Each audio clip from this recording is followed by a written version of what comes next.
నమస్తే, welcome to Akshara health TV.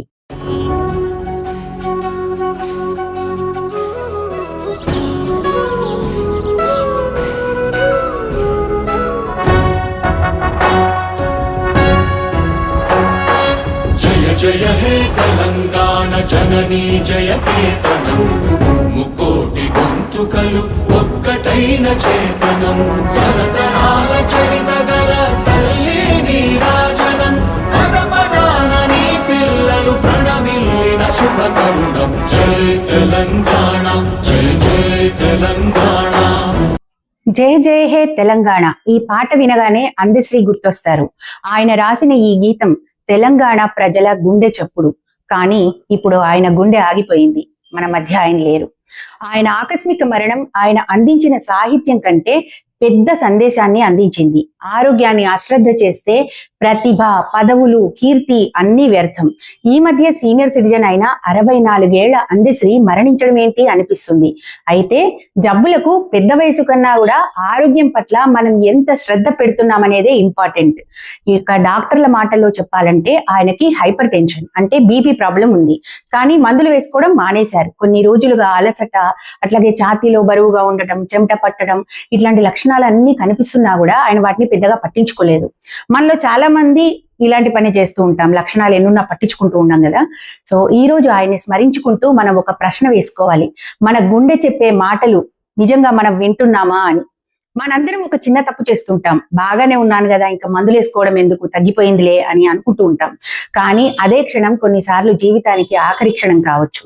ఇండియాలో పరిస్థితి చాలా షాకింగ్ గా ఉంది. ప్రతి 4 ఒకరికి హై బీపీ ఉంది. కానీ వాళ్లలో సగం మందికి తమకు బీపీ ఉందనే విషయం కూడా తెలియదు. తెలిసిన వాళ్లలో కూడా 80% మంది మందులు సరిగ్గా వాడరు. అందువల్లనే ప్రతి సంవత్సరం భారతదేశంలో 28 లక్షల మంది హార్ట్ రిలేటెడ్ ప్రాబ్లమ్స్ వల్ల ఎమర్జెన్సీ ట్రీట్మెంట్ కోసం హాస్పిటల్స్ కి వెళ్తున్నారు. ఇందులో చాలా మందికి కారణం ఒక్కటే, బీపీ మందులు సరిగ్గా వాడకపోవడం. ఇది నేను చెప్తోంది కాదు. 2024 సంవత్సరానికి గాను ప్రపంచ ఆరోగ్య సంస్థ చేసిన India hyper tension control report చెప్తోంది. బీపీ వల్ల లక్షణాలు పెద్దగా కనిపించవు. అందుకే బీపీ ఉందని తెలుసుకోవడానికే ఎక్కువ లేట్ అవుతూ ఉంటుంది. రక్తపోటు అంటే బీపీ 120/80గా ఉంటే గనక అది నార్మల్ గా పరిగణిస్తారు. 3-4 సార్లు టెస్ట్ చేసినా కూడా దానికన్నా ఎక్కువగా కనిపిస్తేనే బీపీ ఉందని నిర్ధారిస్తారు. సో ఒకసారి బీపీకి మందులు వాడటం మొదలు పెట్టిన తర్వాత డాక్టర్లు చెప్తే తప్ప ఆ మెడిసిన్స్ ఆపకూడదు.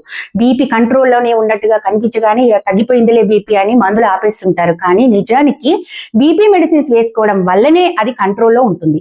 మెడిసిన్ ఆపేయగానే అప్పటిదాకా కంట్రోల్లోకి వచ్చిన బ్లడ్ ప్రెషర్ మళ్ళీ ఒక్కసారిగా పెరుగుతుంది. దీన్ని రీబౌండ్ హైపర్ టెన్షన్ గా చెప్తూ ఉంటారు. ఇలాంటప్పుడు గుండె, మెదడు, కిడ్నీలు ఇలాంటి వైటల్స్ అన్ని కూడా ఒక్కసారిగా షాక్ కి గురవుతాయి. సో ఇలా బీపీ మందులు ఒక్కసారిగా ఆపేసిన వాళ్ళలో 17% మందికి 48 గంటల్లో గుండెపోటు లేదా స్ట్రోక్ వస్తుందని అమెరికన్ హార్ట్ అసోసియేషన్ చెప్తోంది. అందుకే ఒకసారి మెడిసిన్ స్టార్ట్ చేసిన తర్వాత సొంతంగా ఆపకూడదు. కానీ అందశ్రీ చేసిన పొరపాటు ఇదే. బీపీ మందులు మన జీవితం లాంటివి. మిస్ అయితే ఇక ప్రమాదమే, జీవితాన్ని కోల్పోవాల్సి వస్తుంది. యాక్చువల్లీ మన శరీరం ముందుగానే హెచ్చరిస్తుంది, కానీ మనం వినకపోతే జరిగే పరిణామాలు ఇట్లా ప్రాణాల మీదకి తెస్తాయి. అందుకే శరీరం ఇచ్చే సిగ్నల్స్ ని ఎప్పుడు కూడా లైట్ తీసుకోవద్దు. తల తిరగడం, ఛాతీలో బరువుగా అనిపించడం, రాత్రిపూట చెమటలు ఎక్కువగా పట్టడం, శ్వాస తీసుకోవడంలో ఇబ్బంది పడుతూ ఉండటం ఇట్లాంటివన్నీ కూడా మీ హార్ట్ మీకు చెప్పే SOS సిగ్నల్స్. అందుకే ఇలాంటివి పట్టించుకోకుండా అసలు ఉండొద్దు. ఇప్పుడు మనం చేయాల్సిన చిన్న చిన్న మార్పులు ఏంటో చూద్దాం. ప్రతిరోజు మందులు టైంకి తీసుకోవాలి. మర్చిపోతామేమో అనుకుంటే ఫోన్లో రిమైండర్ పెట్టుకోండి. నెలకోసారి బీపీ చెక్ చేయించుకోవాలి తప్పనిసరిగా. బీపీ కంట్రోల్లో ఉండాలంటే మాత్రం ఉప్పు తక్కువగా తీసుకోవాలని మనకు తెలిసిందే. మరి ఇది ఎంత తీసుకోవాలంటే రోజుకి 1 టీ స్పూన్ కంటే తక్కువ, అంటే 5 గ్రాముల కంటే ఎక్కువ ఉప్పు తీసుకోకూడదు. మన గుండె ఆరోగ్యంగా ఉండాలంటే మెయిన్ గా చేయాల్సింది కార్డియాక్ ఎక్సర్సైజ్లు. ఇవి చాలా ఇంపార్టెంట్. ఇవి గుండెకే కాకుండా ఓవరాల్ హెల్త్ కూడా ముఖ్యమే. అందుకే ప్రతిరోజు కనీసం 30 నిమిషాల పాటు ఫిజికల్ ఎక్సర్సైజ్ చేయాలని చెప్తుంటారు డాక్టర్స్. దీంట్లో వాకింగ్ కి వెళ్ళడం కావచ్చు, యోగా, ప్రాణాయామం, స్ట్రెచ్చింగ్స్, స్విమ్మింగ్ ఇలాంటివన్నీ కూడా హార్ట్ కి చాలా మంచిది. మోకాళ్ళ సమస్యలు కనుక లేకపోతే మెట్లు ఎక్కడం దిగడం కూడా గుండెకు మంచి చేస్తుంది. మనందరి జీవితాల్లో కలిసిపోయిన స్ట్రెస్, దీన్ని తప్పించుకోలేం. కానీ మెయింటైన్ చేయడం కనుక నేర్చుకుంటే అటు మైండ్ మైండ్ పీస్ఫుల్ గా ఉంటుంది, ఇటు హార్ట్ కూడా హెల్దీగా ఉంటుంది. సినిమాల్లో హీరోలు తాగుతున్నారు కదా అని చెప్పేసి సిగరెట్లు, ఆల్కహాల్ అంటూ అలవాటు చేసుకున్నారు, ఇక గుండెతో పాటు ఇతర సమస్యల్ని కూడా ఇన్వైట్ చేసినట్టే. అన్నిటికంటే కూడా ఇంపార్టెంట్, బీపీని అశ్రద్ధ చేయొద్దు. డాక్టర్ సజెషన్ లేకుండా బీపీ మెడిసిన్స్ విషయంలో సొంత నిర్ణయాలు అసలే తీసుకోవద్దు. సో అందశ్రీ కలం జయ జయ హే తెలంగాణ అంది. ఇప్పుడు ఆయన మరణం జయ జయ హే ఆరోగ్యం అంటోంది. ఇది మనం గుర్తించాలి. మీ గుండె చప్పుళ్ళని వినండి, మందులు మిస్ చేయకండి.